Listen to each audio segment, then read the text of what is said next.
Good morning. It's Tuesday, a belated Judges' Duels. I'm afraid I was out the game yesterday, but the judge is very, very kindly allowed to give us a bit of his busy Tuesday time. How are you doing, Judge? Yeah, fine, mate. It's funny enough, it's been a busy morning this morning, but I'm pleased I got here just about on time. And this is Judges' Duels. We've got 5 horses for your trackers. We've been banging in those winners. Get these in your tracker. And of course, under this link, you will see a chance to join the judge full time. Those of you who did last week, join for the 99 for the rest of the year. Well, you banged in more winners, more big places. In fact, I have to say, and this is where you got to get with him, folks, if you're not, because we've got a big weekend coming up. Up for parole, your Lanzarote selection. Oh, I mean, I was cracker, didn't it? Then I did the Gary Moore one, and I think that possibly didn't like the heavy ground, but I was cheering you on after I quit proceedings. And I thought you were going to win coming to the last judge. What was it, 33-1? Yeah, it was 28. Yeah, it's a big price. I think we turned 22s, but I mean, God, so it was a three-way go jump in the last, wasn't it? Yeah. Wow. Well, going to land one of them biggies soon, mate. Well, you've landed plenty of biggies. Won't be long, mate. Won't be long. Won't be long. So get there. If you're not with a judge, get with him for the whole year, all your festivals, everything. Judges' Duels. Judges Hammer Time. Those big 3-horse combos will be coming your way. That's it. So, Judge, it was an interesting weekend with Warwick and Kempton and a few all-weather meetings. It's been pretty much a bookie's win, they claimed it on the weekend. We've got the last couple of weeks, there's so many jollies beat, all sorts of things going on. Typical January's punting. But we've got 5 for the old trackers. I'll let you kick off with your first one, mate. Yeah, I've got to say, funny enough, it kind of suits the way I bet, because I'm not a real favourite fan. It's nice to be able to find some outsiders, but just trying to find horses for the Duels this week has probably been nearly my hardest week going so far. But I'm going to go to Warwick for my first one, because I think I say it's an obvious one. I don't know necessarily it might be, but I like the run of Ashtown Lad. It was on Saturday at Warwick in the per temps qualifier, where you've got to finish in the first 4. Funny old race. All the non-runners beforehand. Obviously the JP horses got pulled out. Yeah. It was a bit of a mess of a race, but I thought one horse in this race just travelled like different class to everything else. I thought Ashtown Lad looked all over the winner all the way. Made a mistake at the last, and let's say Harry got after him a little bit after the last, but this horse for me, I know the winner's very game and she'll keep battling. I think the handicap was obviously she's a good mare, there's no doubt about that. But I think if we talk about again, I think if we had the ride again, I think Harry would have been kicking on, turning his home straight with her. He wouldn't have been sitting on Ashtown Lad for a turn of foot, because it won over further over the fences, didn't it? The Beecher Chase. Was it the Beecher? Anyway, one of them over the Grand National fences, and he got on with it there, and quite a lot earlier. So I think this could be one for the Pertemps final. I know it'll be aimed at the National, there's no doubt, but he's qualified for the Pertemps now. He's going to get in the Pertemps. What's he got to go up for that side for coming second, a couple of pound? Can't go up much more than that. I thought he travelled really well. And this race last year, if you remember it, because it was quite a good race for me last year, I tipped up third wind for the Pertemps final, which won the Pertemps final last year. It ran in this particular race. And I think if it wasn't last year, it was the year before. You get the years go. But this race does throw up the winner of the Pertemps. And for me, this might not be as bad a running as it particularly looked, because obviously you had the Gordon Elliott horse in third.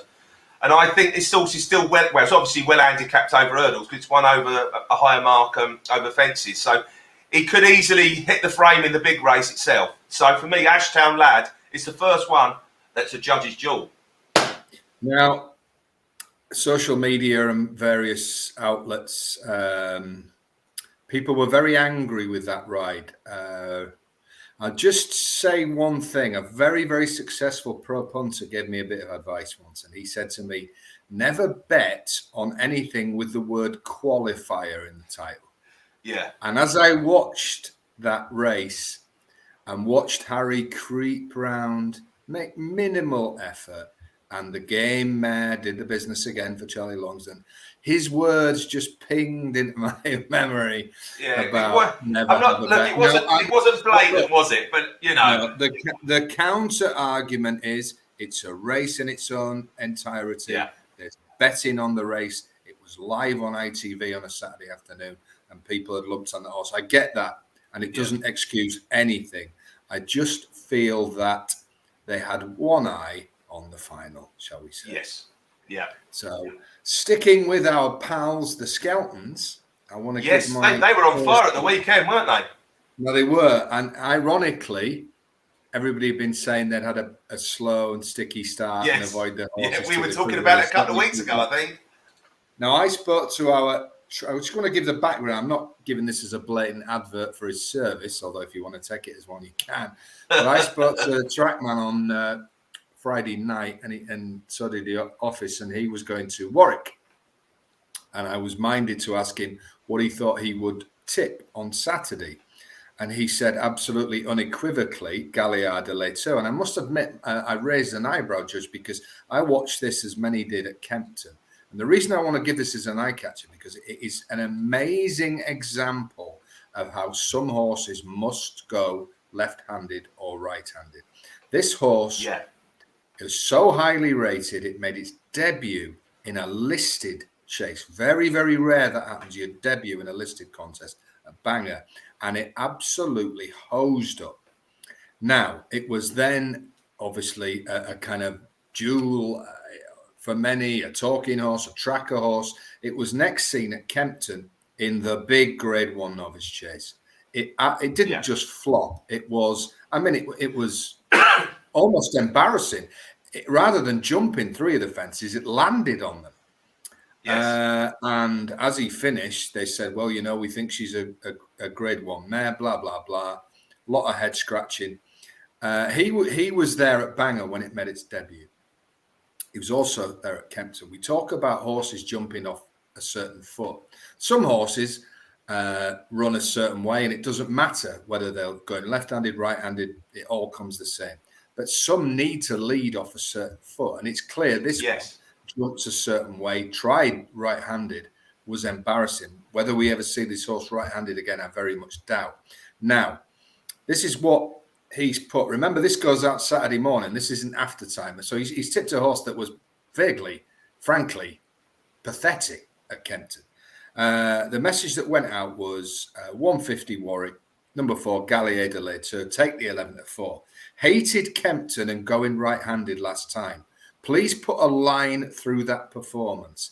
Now back left-handed on heavy ground, you will see a different horse. His debut win at Bangor on similar heavy ground was electric. Now, let's look at what happened.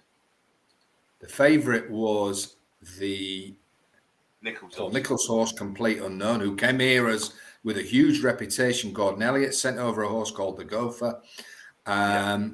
Galliard de Leto basically didn't see another horse, jumped if you saw the 2 performances with a split screen and you didn't know the colours, would you believe this was the same racehorse? No. I don't think you would. Made most clear before last, stayed on well. Some of the jumps that she met on the stride were, they were like, dare you say, Denman-esque. They were so brave. They reminded me of a horse called Edredon Blur. I haven't seen a novice jump like that. He could jump. High praise indeed, but it was that impressive to me. Now, here's the thing. We have the 2 premier festivals in the UK are left-handed, Cheltenham. But I have to say at Cheltenham, the races that this could possibly go in have been farmed by Elliott and Mullins for a long time now. And will there be horses lurking in Ireland? However, the thing that springs to mind for me is whether they will go there and should it come up soft. Dan Skelton claims that it just happens to have won on heavy ground, that she'll be just as good. She jumps. She's got a beautiful action. She'll be all right on good to soft. So we'll take him at his word. But what this horse screams to me is that similar tight left-handed mild-make horse at Aintree. I would love to see this horse maybe even skip Cheltenham and go to Aintree. And I think they've got a 2.5 mile novice there. mares. There is a mares race, but I would be quite happy to put her in against the boys, and especially getting away. So well, she get she'll get £7, won't she? For the geldings. So and I think she's. Yeah, I don't think she's been entered for that. I'm just having a look to see her entries, but because I've got to be honest, looking at the actual profile of her, I mean, bearing in mind she was a bigger price to win that 4-horse race on Saturday, considering, with all due respect, Complete Unknown had only been winning handicaps. I agree. Yeah, it was extraordinary. So she was a bigger price for a Grade 2 race than she was for a Grade 1 race the previous time, just on the back of one bad run. So she was value. And if you actually consider the price, she was to beat Tyne Hill and those horses, they're at the sort of top end of the betting for the 3 mile chase at Cheltenham. No, she's definitely very interesting, mate. No, I wouldn't. I mean, if she went to Cheltenham for the 3 miler, because I used to be called the RSA, I get confused which one's which these days. Yeah, that would be the likely target. Yeah, I mean, especially like you say, getting the weight from the geldings, and it's never normally fast at Cheltenham, is it? They have put plenty of water down. I'm not ruling out a big run. I don't think she's a plodder. She's not one of them. I'm not ruling out a big run at Cheltenham. Just but like you say, she probably won't run. She probably won't. Yeah, definitely. But you wouldn't want her on say firm. You wouldn't want her on good ground. You want her with a little bit of cut in it, wouldn't you? Possibly, but she moves well and jumps well. I don't know whether she wouldn't relish it. No, you never know. Well, you won't know until you try, will you? So the key thing is, this is a classic example of a horse only being able to go one way. I very, very much doubt that they will say, "Oh, just a bizarre thing at Kempton. We're going back right-handed to Ascot." Whether if they do, please do not back her. Wait until. No, I wouldn't. I mean, it all comes down to price side, don't you, in terms of value? But I do think she's prospective Grade 1 horse. There's no doubt. When she's won a Grade 2 as she wants there. It wasn't a strong race, but she won it easily, and she the manner of her jumping. Yeah, it's the way she won it. I agree. Yeah, couldn't agree with you more. If she jumps like that at Cheltenham against some of them, she'll be making half a length every fence, and that adds up. It does. Definitely.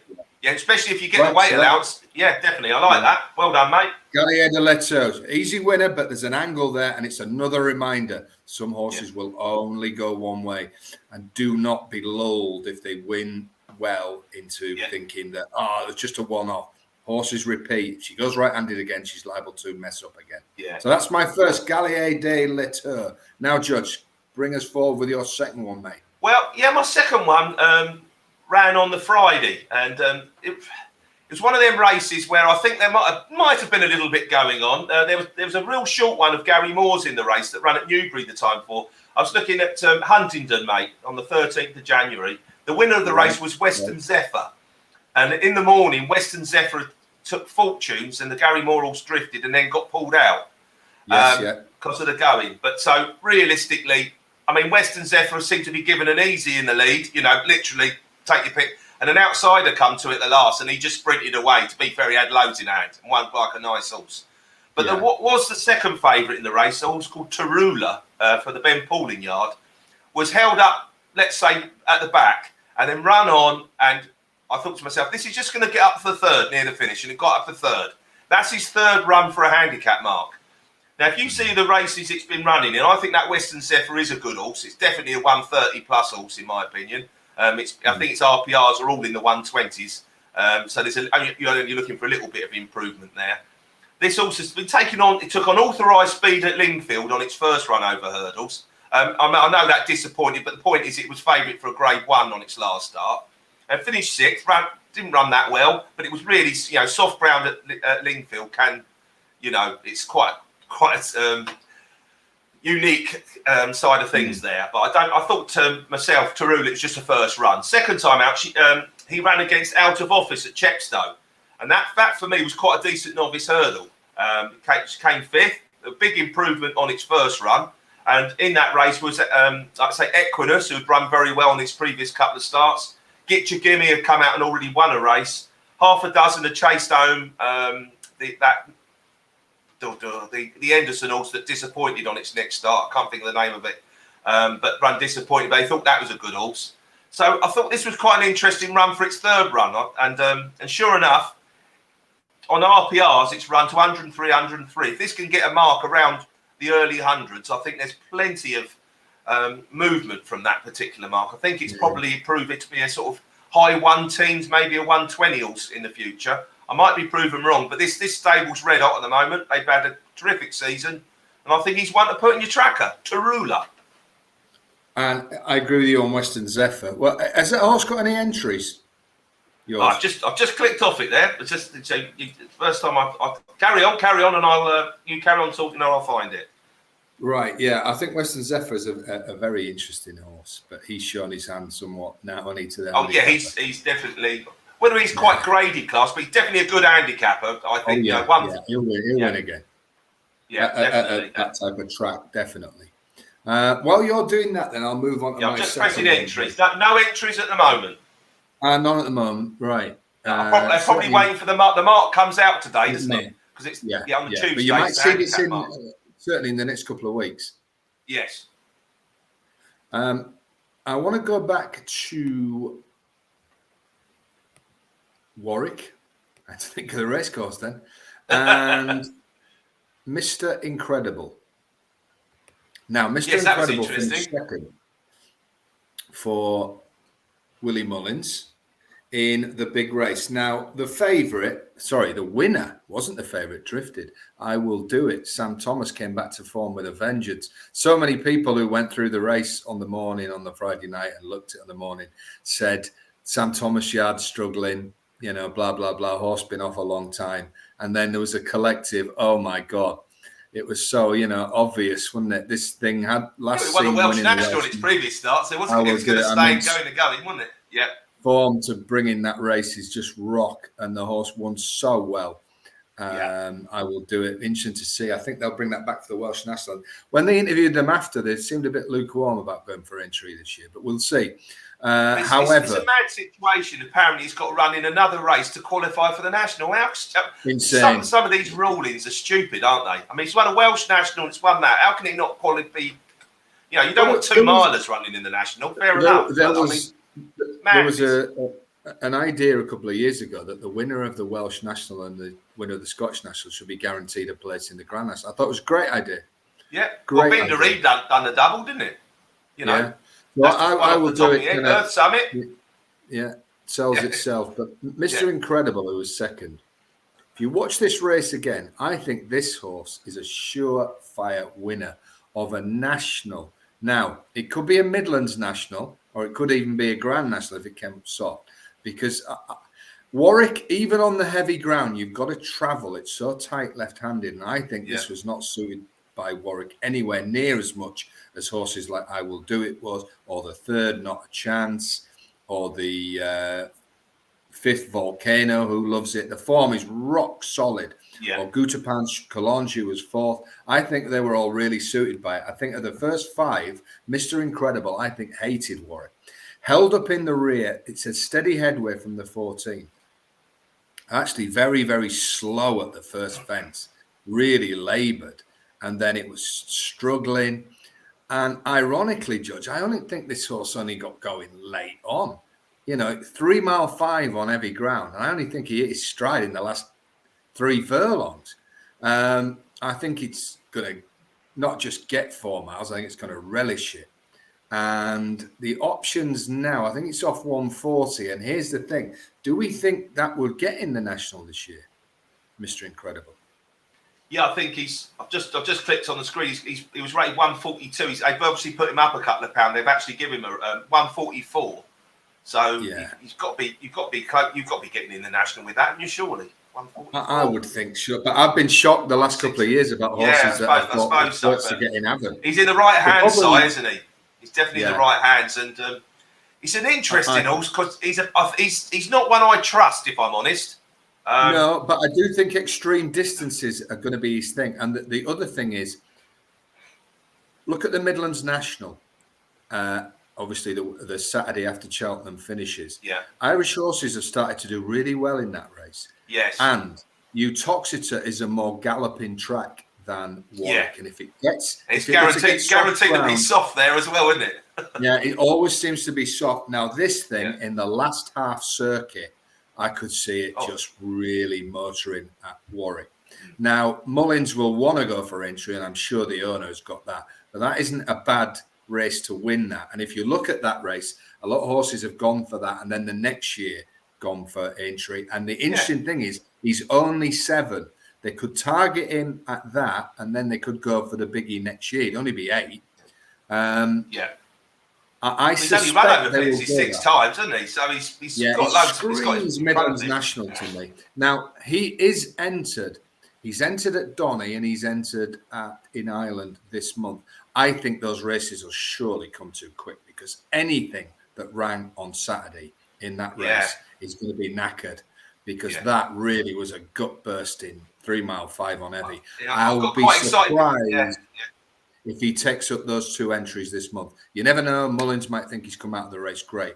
I almost don't want him to run. I want him to run in the Midlands National. I'm sure if he ran in the Midlands National, he would be probably about 6 to 1. It'd be about favourite. But I'd certainly possibly be shorter than that, actually. Because there was lots of late money for him, wasn't there? He didn't win on Saturday, Judge. He didn't win, remember? He didn't. But let's be honest, as they turned into the home straight, I was getting excited with not a chance just for a split second there because he ran well, but the winner literally just galloped away from them. But your selection did out battle Not a Chance, who's a previous winner, well handicapped. Yeah. So Volcano makes that form look very, very solid. He's a solid yardstick for the race. He loves Warwick, doesn't he? So all the right horses were behind, were around it. The fact we've already just said it's gone up £2, I think that's kind of. I don't think the handicap mark's actually that important for that particular horse. I do think he can win off that mark. It's got plenty of improvement if it's got it between the ears because he has refused to race before. If he was ungenuine at the end of 3 mile 5, he wouldn't have been moving like that. No. I'm just putting a devil's advocate situation. I agree with you. He had a question to answer about his jumping and his temperament. And I think he had a cracker. To be fair, he just bumped into a very, very good horse. Listen, if they did go to entry with a winner and it came up heavy, he would not be the worst bet. No, he wouldn't. No, and you'll get half a decent price on it as well. Exactly. Yeah. But I like I say, I think Mr. Incredible is a national winner of the future. But which national, Judge? You've got quite a few of them these days. I don't think he'd be running in the Sussex National. The Lincolnshire one. Yeah. So there you go. There's my second. Mr. Well done, Incredible. Mate.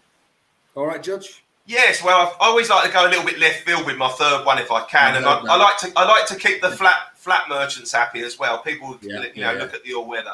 And one horse that caught my eye. I mean, everyone will it's on Friday at Lingfield. I mean, I know everybody would be glued to the fact coming down the outside Tralee Hills. He really caught everybody's eye. But I get you to watch that race back. Please watch the run and ride of Kentucky Kingdom. What was the race, Judge? It was the 3:10 at Lingfield on Friday. The winner was The Only Way is Wessex, very well backed. This Kentucky Kingdom, under a hand right, got beaten a couple of lengths. Any kind of luck in running, I can't believe he wouldn't have won it. I mean, it really was. Because I was like everybody else was thinking, well, Tralee Hills was unlucky. Please watch it back in the red colours. She's ridden by a £3 claimer, Molly Phillips. I don't think it was Molly's finest ride, but I don't like having a go at apprentices in particular because they're still learning. But it wasn't her finest ride. I've noticed the horse has got a really good record at Chelmsford, so whether it'll go back there in the next not too distant future, definitely handicapped to win here. Ran off the mark of 68 that day. I see the handicapper hasn't dropped it for finishing 5th, so he wasn't hoodwinked by the run either. For me. And even on its previous run, it's got next time out winners behind it. To keep an eye on Kentucky Kingdom, I think there's a prize in that one in the coming weeks. I'll just read the race readers. Thoughts. Yes, please do. Steadied and switched left at the start. Held up in last pair while keen. Not clearest of runs between horses over 1 furlong out. And again, not clearest of runs inside final furlong. Stayed on when in the clear, but by then the race was over. Oh, what a shame! Yes, that's how I read it. I've got the comment. Here we go. I've got the comment here. 12th start, took keen hold, shaken up under 2 furlongs out, and I use that term loosely. Kept on, but not clear run from over 1 out. Did well in the circumstances. That was the comment I've got on mine. So please keep an eye out for that one. Horse. Classic. Yes, tracker horse. Perfect, especially for the all-weather. And I understand Chepstow's been called off today. We could have a little spell again where we just rely on the all-weather to find some winners. Please watch the race back. Tell me what you think. And like I say, I think he's a winner waiting to happen. And he's got a good record at Chelmsford. Doesn't have to be Chelmsford, but in particular, he's got a good record there. But it may well be that the Evans Yard do go for Chelmsford. Well, that's a classic Jill to finish with. Right. I'm hoping Newbury's on tomorrow, but I am very, very doubtful. So let's hope I think, because it's not looking good there, is it? No, but I doubt I'm going to be there. But, Nevin, as we get towards the weekend, things thaw out, and we've got Ascot. Brilliant. We've got Ascot, and also Saturday night, Wolverhampton. But... therein lies a tale. Therein lies a tale. So thanks for watching, folks. Judge, if people are not in, they can get in at the top link. I know you've got a big week planned and a big year planned. So keep banging those winners in, mate. Well done lately. I should keep trying, mate. It's a terrific week and a good weekend as well. But obviously, you're as good as your last bet in this game, and my one came second yesterday, so I need to pull my finger out. All right, you're out then. Yeah. That's all right. Great stuff. So I'll see you on Friday, Judge, where we'll look forward to it, mate. Yeah, have a great week, folks. Take care. Be lucky. Keep backing the winners. Be lucky. And remember, the home of big price winners. Just try to remember where it is. Oh, yes, that's right. Holding horses.